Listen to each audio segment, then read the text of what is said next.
नमस्कार। चंद्रकांत भी भट्ट अमेरिका से। मित्रों, हमारे राहुल जी साहब जो बात करते हैं, मैंने बोला वही भाषा में बात करूं। मेरे प्यारे भारतवासियों, पूरे विश्व में रहने वाले इंडियंस,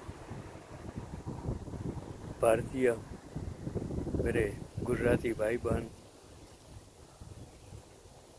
मैं तो गुजराती हिंदुस्तानी हूँ और अब एनआरआई अमेरिकन्स हूँ। फ़र्क कुछ नहीं पड़ा।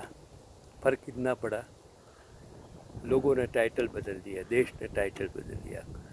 मेरा लहू तो जो जन्मा हिंदुस्तान में बड़ा पैदा हुआ, और लेकिन 1947 के पहले मैं तो गुलाम था ब्रिटिशरों का।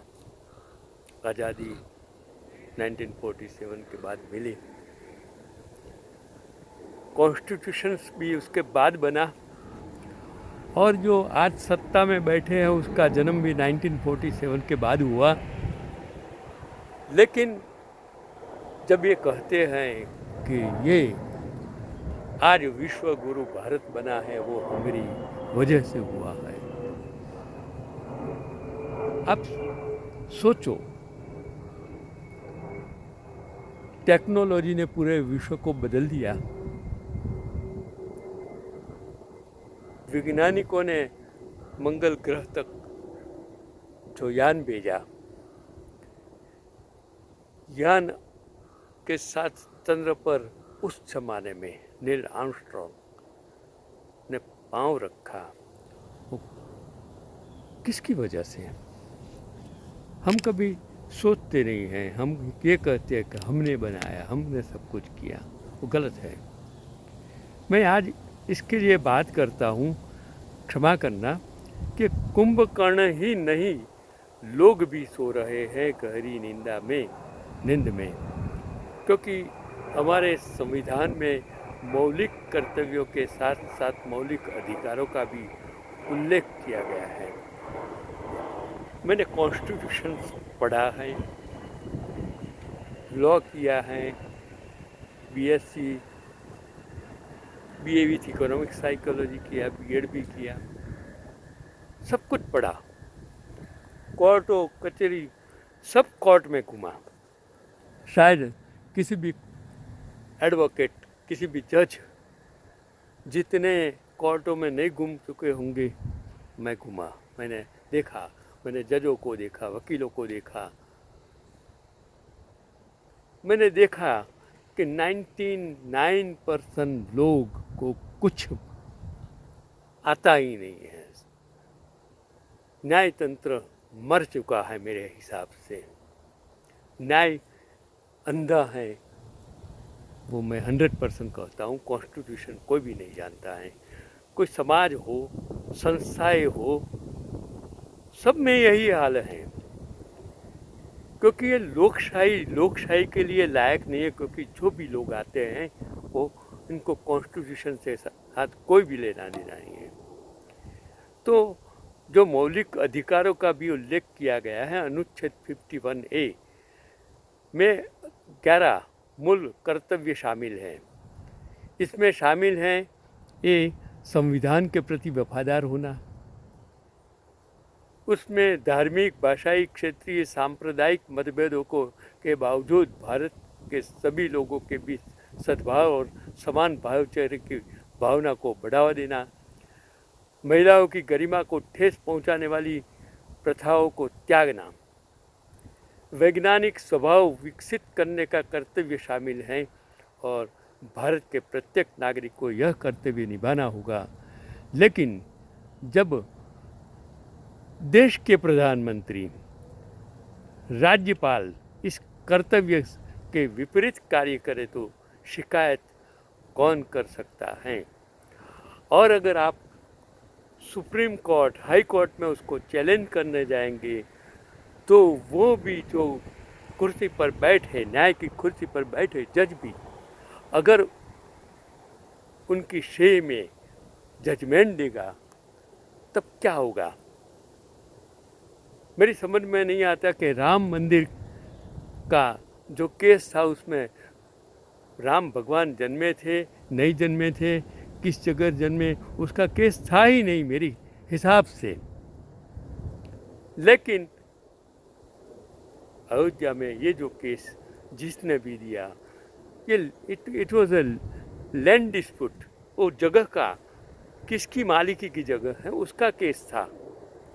लेकिन 140 करोड़ की प्रजा में क्या कायदा, क्या कानून, किसको समझाए?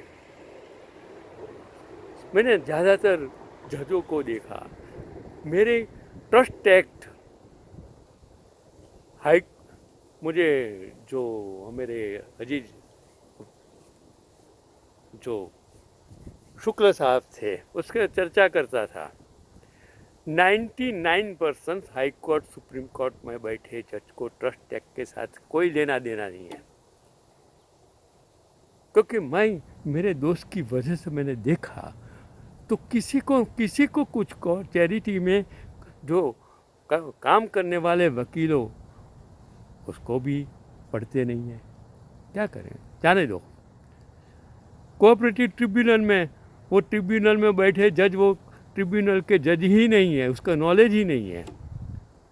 मैं किसकी बात करूं? सिविल हो, क्रिमिनल हो, सब जगह यही हालत है, जाने दो। तो संविधान में निहित आदर्शों का संकलन करने वाले किसी भी व्यक्ति को रोकना उच्चतम न्यायालय का कर्तव्य है। लेकिन जब हाई कोर्ट, सुप्रीम कोर्ट का जज अंधविश्वासी हो तो वह प्रधानमंत्री राज्यपाल को कैसे रोक सकता है? गुजरात के पूर्व मुख्यमंत्री और उत्तर प्रदेश की राज्यपाल आनंदीबेन पटेल ने 18 नवंबर 2024 को लखनऊ में विश्वविद्यालय के छात्रों के सामने एक दीक्षांत समारोह में प्रभु श्री राम के शत्रु कुंभकर्ण की प्रशंसा की। उनका वीडियो सोशल मीडिया पर वायरल हो गया। मैं आनंदीबेन और मफत भाई को पर्सनली जानता हूँ, क्योंकि मैं ये दोनों मेरे शिक्षण 1982 में दक्षिण भारत की टूर में आनंदीबेन और मफा भाई वो मेरे साथ थे। तब वो शिक्षिका थी मोहिनीबा कन्या विद्यालय में, उनके अलावा वो कुछ नहीं थी। कैसे राजकारण में आई और कैसे राजकारण में वो आज गवर्नर बन गई, वो आप पर छोड़ देता हूँ। कि आनंदीबेन कहती हैं यह गलत, वो MSc बायोलॉजी सब्जेक्ट के साथ हैं। हमारे माणिक भाई पटेल के समाज की, कड़वा पाटीदार समाज की हैं, और वो सब कुछ मुझे बताते थे, वो मैं सब कुछ जानता हूँ। इस वीडियो में मुझे कहने की कोई ज़रूरत नहीं है। कि आनंदीबेन कहती है कि यह गलत है कि कुंभकर्ण 6 महीने तक सोता था। कुंभकर्ण एक टेक्नोक्रेट था, वह छिपकर मशीन का बना रहा था ताकि दूसरे देश को पता न चले। रावण का आदेश था कि 6 मास तक बाहर न निकले। वर्कशॉप में बैठकर काम कर रहे हैं तो रावण ने अफवाह फैला दी कि कुंभकर्ण 6 महीने के लिए सोता है। तो ये हमारे रमेश भाई सवाणी द आर्टिकल्स जो मैं आपको बता रहा हूँ उसकी बात करता हूँ। ये पढ़े लिखे IGP हैं, इतने पढ़े लिखे इंसान हैं, मैंने मेरी ज़िंदगी में ऐसे बंदे को देखा नहीं है। तो उनका जो एक प्रश्न है कि यदि राज्यपाल को यह रहस्य पता है तो क्या रावण के भाई और राम के मित्र विभीषण को यह रहस्य नहीं पता है? ऐसा कोई रहस्य विभीषण ने प्रभु श्री राम को भी नहीं बताया। यह क्या रहस्य है? क्या शोध करने वाले प्रधानमंत्री ने आनंदीबेन को बताया कि महाभारत काल में गणेश की प्लास्टिक सर्जरी हुई थी? वेदों में महाभारत रामायण की कोई बात ही नहीं है। वो मैंने पढ़ा था तो मुझे ताज्जुब हुआ कि ये जो ग्रंथ लिखे हैं कैसे, किसने, रामायण 300 प्रकार के रामायण हैं, कौन सा रामायण सच्चा? ये सोचने की बात है, आपको सोचने की बात, मुझे सोचने की बात नहीं है। वो आदि युग की हम जो बात करते हैं, जिस युग में विज्ञान टेक्नोलॉजी कुछ था ही नहीं, न तो ट्रांसपोर्टेशन था, न तो कोई टेक्नोलॉजी थी, और हम जो बातें करते हो वो धनुष्य पणज का जमाना था, तीर कामठे का जमाना था। जो आज आदिवासी लोग भी वो तीर कामठे से लड़ रहे हैं, वो भी आज भी ज़माना है। वो उस ज़माने में जो हम बात करते हैं तो मुझे तकलीफ़ होती है विज्ञान के शिक्षक होने के नाते। दूसरा उसने क्वेश्चन कि यदि कुंभकर्ण रावण तकनीक जानता था तो वह पराजित क्यों हुआ? क्या परास्त करने वाली प्रौद्योगिकी या हिंसा का महिमामंडन करने का कोई मतलब है? तीसरा, राज्यपाल को विद्यार्थियों में वैज्ञानिक मनोवृत्ति विकसित करने के लिए निगरानी रखनी चाहिए या नहीं? रावण के काल में टेक्नोलॉजी का विकास नहीं हुआ था, फिर भी टेक्नोलॉजी की बात करना अंधविश्वास नहीं है? ऐसा कोई रहस्य विभीषण ने प्रभु श्री राम को भी नहीं बताया। यह क्या रहस्य है? क्या शोध करने वाले प्रधानमंत्री ने आनंदीबेन को बताया कि महाभारत काल में गणेश की प्लास्टिक हो सरी? यदि कुंभकर्ण रावण तकनीकी जान, तो मैंने ये कहने का आदर्श ये है कि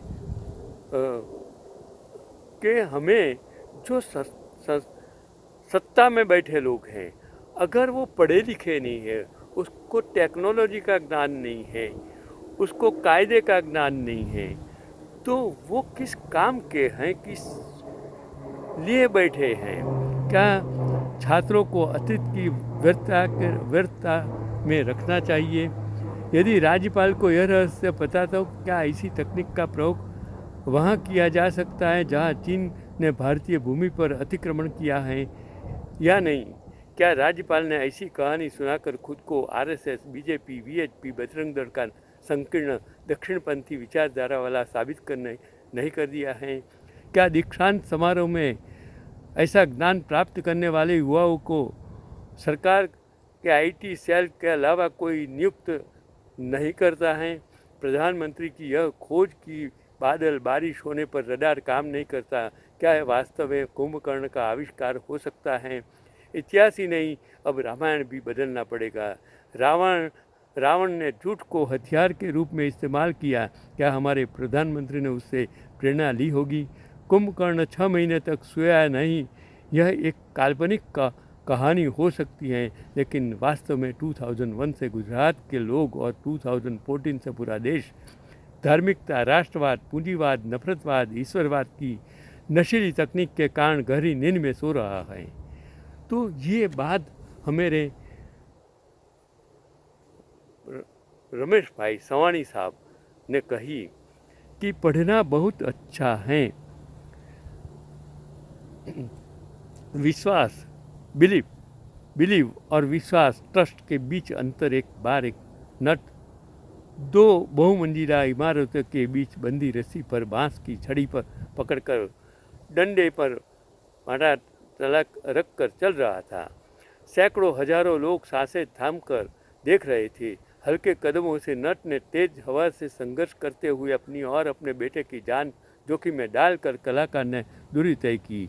भीड़ जयकारे, तालियां और सीटियां बजाने लगी। लोग उस कलाकार की तस्वीरें ले रहे थे, उनके साथ सेल्फी ले रहा था। वे हाथ मिला रहे थे और कलाकार ने माइक के पास जाकर भीड़ को संबोधित किया, क्या आप विश्वास कर सकते हैं कि मैं ऐसा दोबारा कर सकता हूँ? भीड़ ने एक स्वर में नारा लगाया, हाँ हाँ हाँ, आप कर सकते हैं। उसने पूछा, क्या तुम विश्वास करते हो? भीड़ ने चिल्लाकर कहा, हाँ हाँ, हमें पूरा विश्वास है। हम भी शर्त लगाते हैं कि आप इसे दोबारा सफलतापूर्वक कर सकते हैं। कलाकार ने कहा, आप पूरी तरह आश्वस्त हैं न कि आप जो कह रहे हैं उसमें पूरा सहमत हैं? भीड़ ने कहा, हाँ हाँ, हम पूरा विश्वास हैं। कलाकार ने कहा, ठीक है, कोई मुझे अपना बेटा दे दो, मैं उसे अपने कंधे पर लेकर रस्सी पर चलूँगा। सन्नाटा छा गया, परम शांति, सन्नाटा फैल गया। कलाकार डरते हुए बोला, अब तुम्हें विश्वास हो गया कि मैं यह कर सकता हूँ? दरअसल में ये आपकी आस्था है, मेरी आस्था नहीं है। दोनों आस्थाओं में फ़र्क है जनाब। कहने का तात्पर्य यह है कि ईश्वर है, यह विश्वास है, लेकिन ईश्वर पर पूर्ण विश्वास नहीं है। आप ईश्वर में विश्वास तो करते हैं, लेकिन उस पर विश्वास नहीं करते। यदि ईश्वर पर पूर्ण विश्वास है तो चिंता, क्रोध, तनाव क्यों? हमेशा याद रखें कि एक ही ईश्वर हमेशा मेरे साथ हैं, यह विश्वास आखिरी सांस तक बना रहना चाहिए।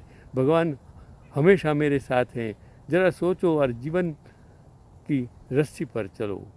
यही तो कि लोग राजकारणियों अपने बेटे को, अपने सगे संबंधी को उपवास आंदोलन में नहीं लगाते हैं, खुद नहीं लगते हैं, क्योंकि लोग को जो विश्वास है कि ये नेता हमारा देश का कल्याण कर देता, वो गलत है।